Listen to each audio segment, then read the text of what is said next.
Hello JKSSB aspirants, I'm here with a new video of future tense. We'll be discussing concepts on future tense. There would be some MCQs also. Please, if you do not understand anything, you can post comments so that I can discuss that also. I can clear your doubts. Your comments are most welcome. So just start. First of all, I'll be giving you some concept on subject. If I talk about subject, we have two types of subject, singular subject and plural subject. Subject, what is subject? Subject जिसके बारे में हम बात कर रहे होते हैं. For example, if I say John is playing with a ball. I've given an example also. John is playing with a ball. Here what is the subject? Subject is John. हमें कैसे पता चलता है कि John is the subject? जिसके भी बारे में बात हो रही होती है वो हमारा सब्जेक्ट होता है. At times it becomes difficult from the sentence to जज कि इसमें से सब्जेक्ट कौन सा है. Just see a simple logic behind it. Ask the question who. The answer which you get is your subject. So here I am implementing the same concept. Who is playing with a ball? The answer I am getting is John. So John is my subject. We are playing with a ball. Who are playing with a ball? We are playing with a ball. So here we is my subject. Have a look on the types of subject. Singular subject जब हम किसी एक के बारे में बात करते हैं. Plural is जब हम एक से ज़्यादा के बारे में बात करते हैं. He, she, it, name of a person. These four are singular. He is used with what? He किसके साथ हम लगाते हैं? He is used with boys. She is used with girls. It is used with non-living thing and also with the animals. Animals के साथ कब use होता है? जब आपको उसका जेंडर नहीं पता हो. When you do not know the gender of animal, then you use it as it for that particular animal. Name of a person, like we have used John.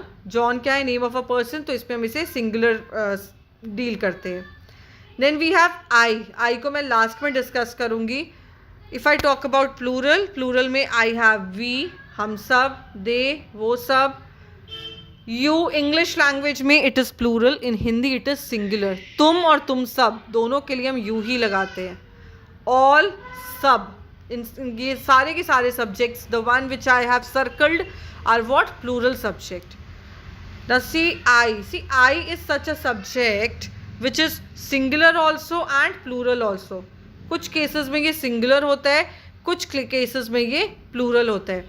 See, if I use was with can I use was? Yes, definitely I can use was.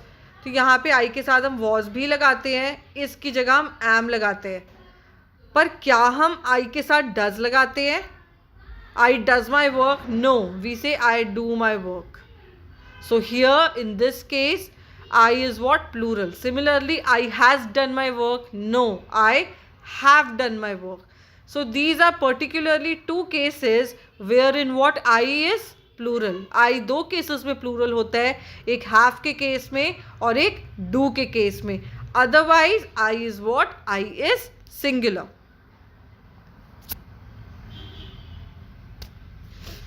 Next,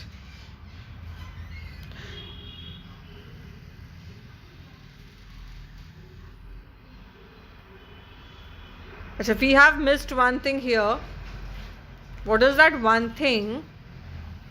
We के साथ हम are भी लगाते हैं. Similarly, they के साथ भी, you के साथ भी, all के साथ भी. I के साथ हम are नहीं लगाते, we use am. Okay, just add this thing. We are, they are, you are, all are, and I am. Let's start. Okay, there are some more concepts. The chart which I gave you in the first video. Simple future के साथ हम क्या क्या use करते हैं? We use subject, will, shall, would along with V1. Future continuous के साथ subject plus will plus be plus ing, V1 ing. अच्छा, फ्यूचर परफेक्ट में किस तरह के सेंटेंसेस आते हैं? See, this is very important.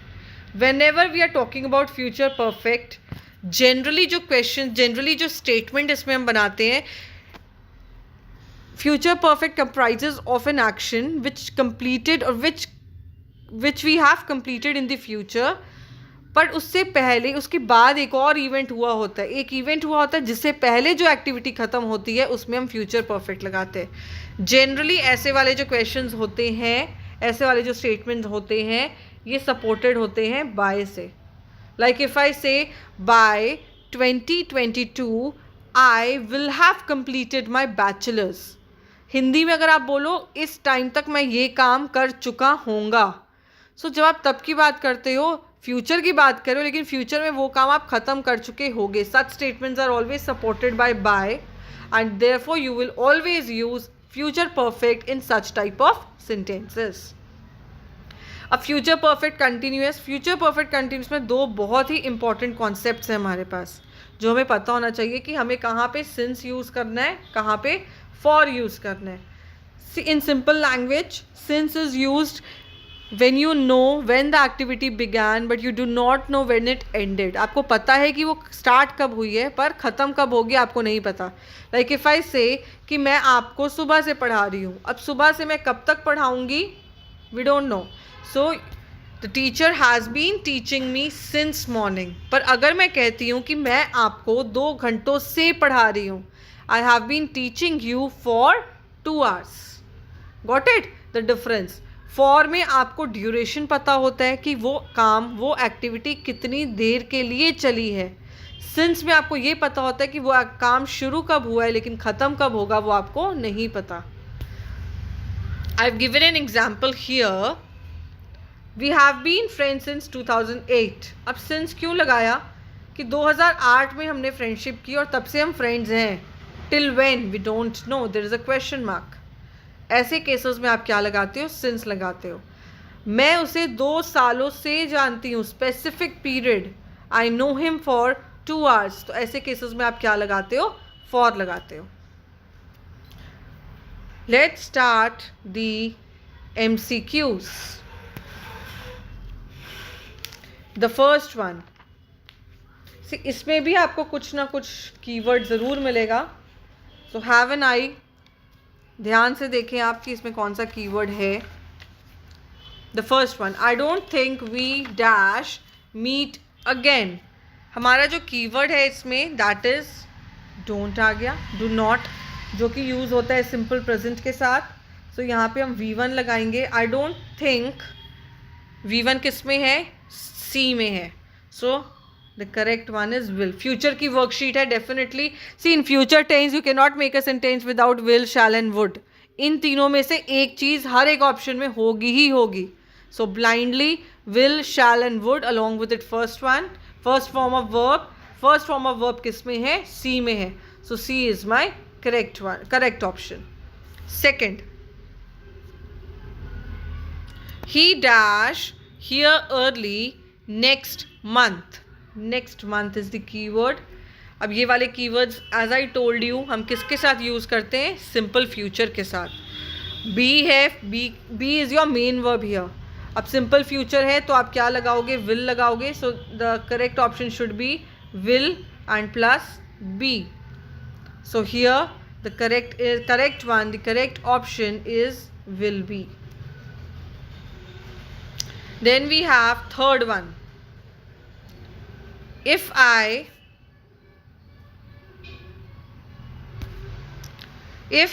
I go to school late, the teacher. Now see, whenever there is if में एक आपका कंडीशन लग जाता है कि अगर ऐसा हुआ तो ऐसा होगा. सेंटेंस किसका है, फ्यूचर का है. So here we will use simple future है तो पनिश का फर्स्ट फॉर्म ही रहेगा और विल आ जाएगा साथ में. If I go to school late the teacher will punish me. ना हम यहाँ पे विल लगा रहे हैं, हमने शैल क्यों नहीं लगाया. Will is when there is certainty in the action. Definitely अगर आप स्कूल लेट जाओगे तो देयर इज सर्टेनिटी कि टीचर आपको पनिश करेगी ही करेगी. So therefore we would be using 3C which is will punish. Fourth, the same thing, the same concept. If you study hard, again there is if. You dash get का first form और will आ जाएगा साथ में, so you will get. Fourth correct option is B. If you study hard, you will get a first class. Now we'll be doing fifth one.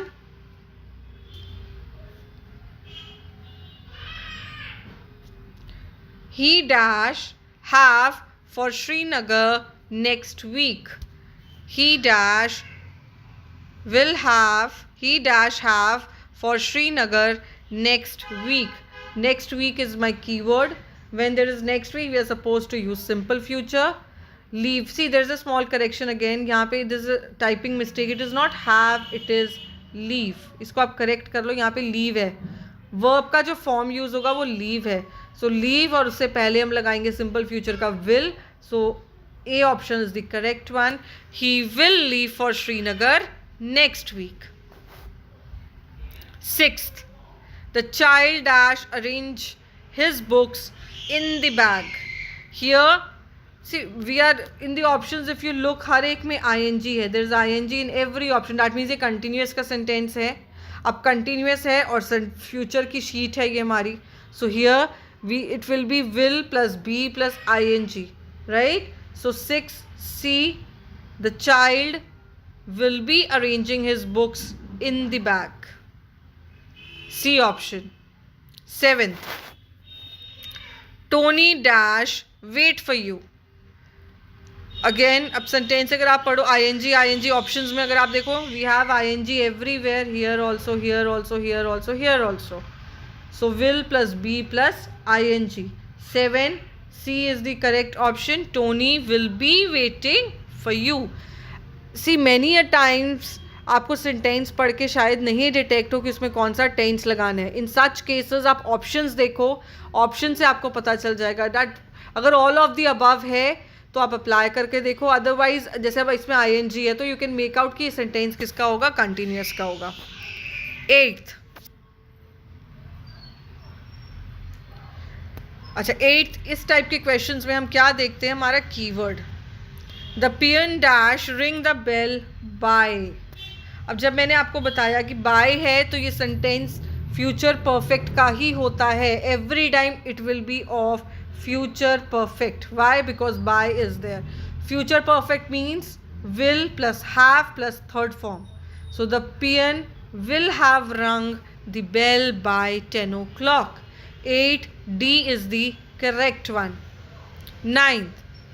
9th में हमारे पास क्या है keyword, we have for. We have for as the keyword. जब for आ जाता है then sentence becomes either of perfect या फिर perfect continuous. अब हर एक ऑप्शन देखो आप, ऑप्शन में ing है सारे ऑप्शंस में, therefore the sentence is of perfect continuous. Otherwise sentence में ऐसा कोई कीवर्ड नहीं है जिससे आप ये डिटेक्ट कर पाओ कि सेंटेंस परफेक्ट का है या परफेक्ट कंटिन्यूस का. But looking into the option definitely we can make out कि for है और ing है तो सेंटेंस किसका होगा, परफेक्ट कंटिन्यूस का. Will plus have plus been plus raining आना चाहिए. So D is the correct one. 9th D, it will have been raining for 3 hours. 10th में हमारे पास कीवर्ड है सिंस. अगेन ऑप्शन देखा हमने ing है तो सेंटेंस किसका है, same future continuous. So will plus have plus been plus sing का सिंगिंग आ जाएगा future perfect. It is future perfect continuous since morning. So here the correct answer would be C. Tina will have been singing since morning. In 9th और 10th same pattern के questions हैं, इसमें future perfect continuous use हो रहा है. Looking into the options you can make out the answer. 11th, if I see 11th one, इसमें भी हमारे पास for है. See, for my mom dash travel for 2 days by the time I see her. Again फिर से option देखा मैंने, option में ing है future perfect continuous. So will plus have plus been plus ing. Future perfect का हमारा क्या होता है फॉर्मेट, विल आता है, हैव आता है, बीन आता है और ing आता है. सो ट्रैवल का ट्रैवलिंग हो जाएगा. The correct option for 11th is V1. My mom will have been traveling for 2 days by the time I see her. 12th. They will be exhausted. देखो लिखा है abbreviated form में है, यहाँ पे will use हुआ है. They will be exhausted by dinner. दूसरा keyword by dinner. They will have been. सब कुछ लिखा हुआ है इसमें. फ्यूचर परफेक्ट कंटिन्यूस यूज किया हुआ है. How did we come to know? Will है, हैव है और बीन है. So blindly anybody can do. Play का क्या आ जाएगा? V1 ing. वाई? Because in perfect continuous we use V1 ing. So the correct option here is 12A. They will be exhausted by dinner.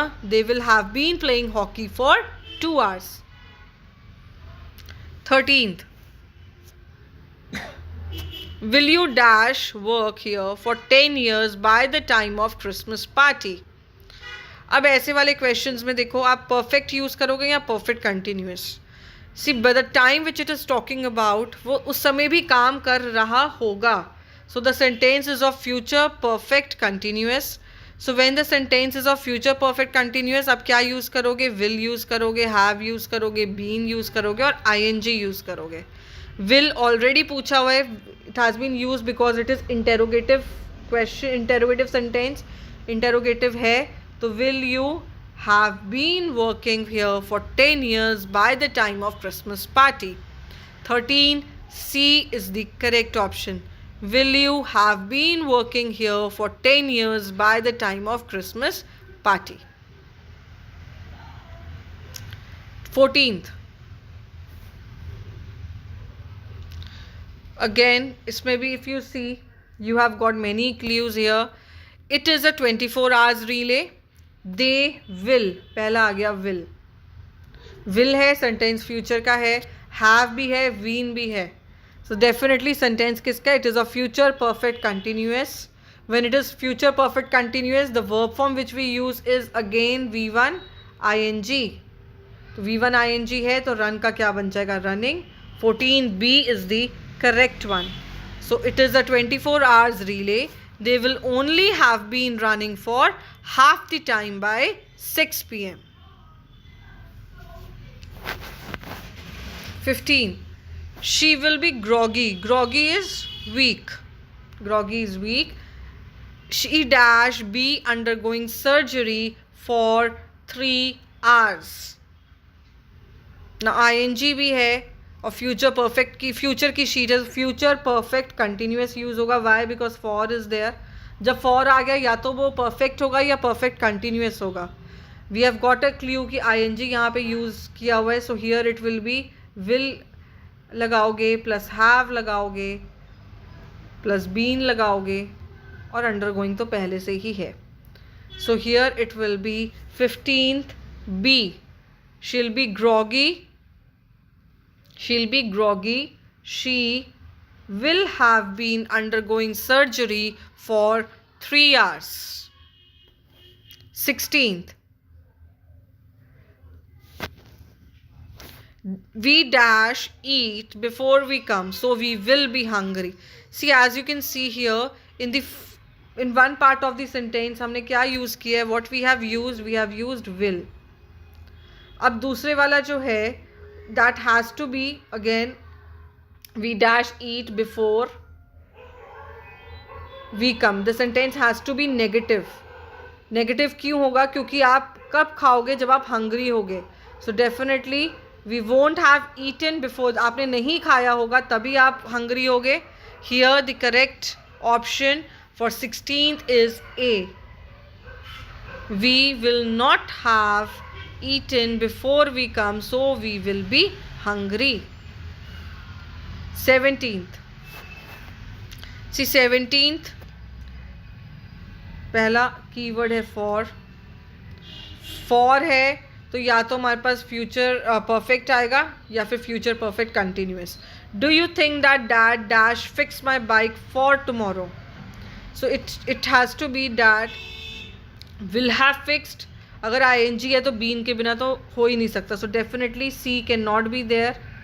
D तो हो ही नहीं सकता. या तो फ्यूचर परफेक्ट होगा या फ्यूचर परफेक्ट कंटिन्यूस होगा. So we are left with only one option, that is B. Do you think that dad will have fixed my bike for tomorrow? B is the correct one. 18th. Now this is a pattern of question which is frequently asked in your exam. क्योंकि by use किया हुआ है, इस समय तक ये काम हो चुका होगा.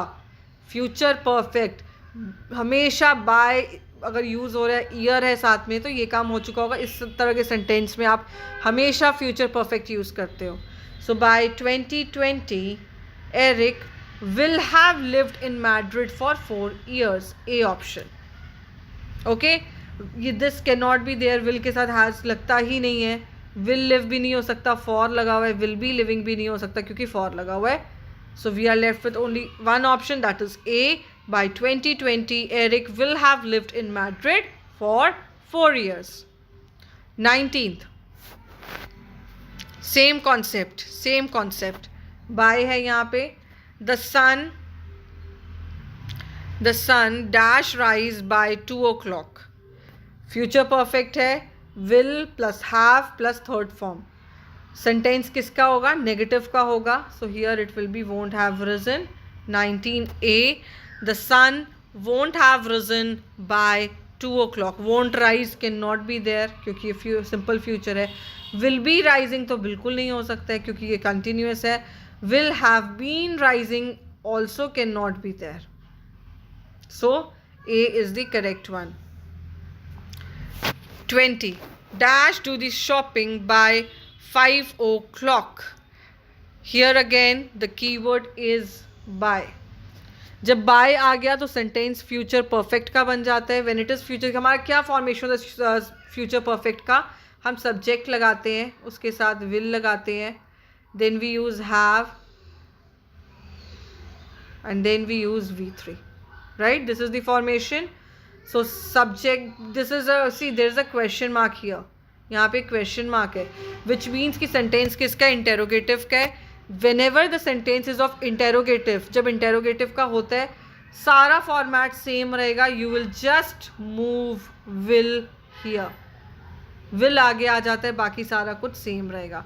सो हो जाता है will प्लस सब्जेक्ट, ये यहाँ से कट जाता है, have plus V3. So the correct one will be, will you have done the shopping by 5 o'clock? This is the one. Doing हो नहीं सकता, do हो नहीं सकता. This one is also not possible. So the correct is D.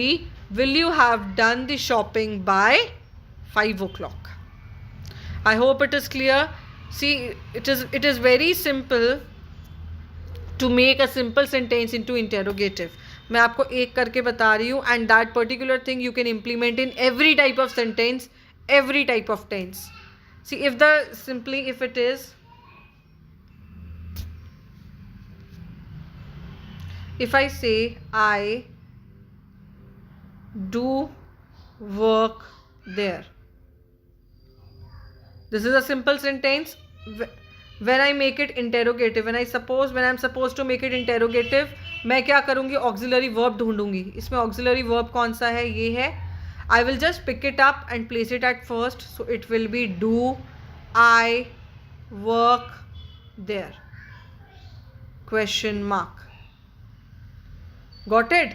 अगर ये negative sentence होता, negative sentence means यहाँ पे अगर होता I do not work there, so कुछ नहीं है, सब कुछ सेम रहेगा, नॉट आ जाएगा आई के बाद, क्योंकि ये तो आगे चला गया, डू हमारा आगे चला गया, इसीलिए इसका इंटेरोगेटिव नेगेटिव में आई के बाद लग जाता है not. Do I not work there. At times errors में भी ये सब चीज़ें पूछी जाती हैं. Always remember the 2 key rules which I'm giving you is whenever you are making a sentence negative, चाहे वो कोई भी sentence हो, अगर आप sentence को negative बनाते हो, you always put not after the first auxiliary verb के बाद आप not लगाते हो. ठीक है? अगर आप किसी question को negative करते हो, which is also known as interrogative negative, you put not after the subject followed by your sentence and then you put the question mark. Keep this rules into your mind. जब आप किसी sentence को negative बनाते हो, आप पहले auxiliary verb के बाद नॉट लगाते हो. जब आप किसी क्वेश्चन को नेगेटिव बनाते हो तो आप सब्जेक्ट के बाद नॉट लगाते हो. I hope you understood everything. Again and again I am emphasising, अगर कुछ नहीं समझ में आता है प्लीज़ कमेंट में पोस्ट करो. See I am taking care of the students who do not understand or who cannot make out things in English. तो मैं इंग्लिश में भी बोल रही हूँ, हिंदी में भी बोल रही हूँ. Still if you face problem, do let me know. Thank you so much.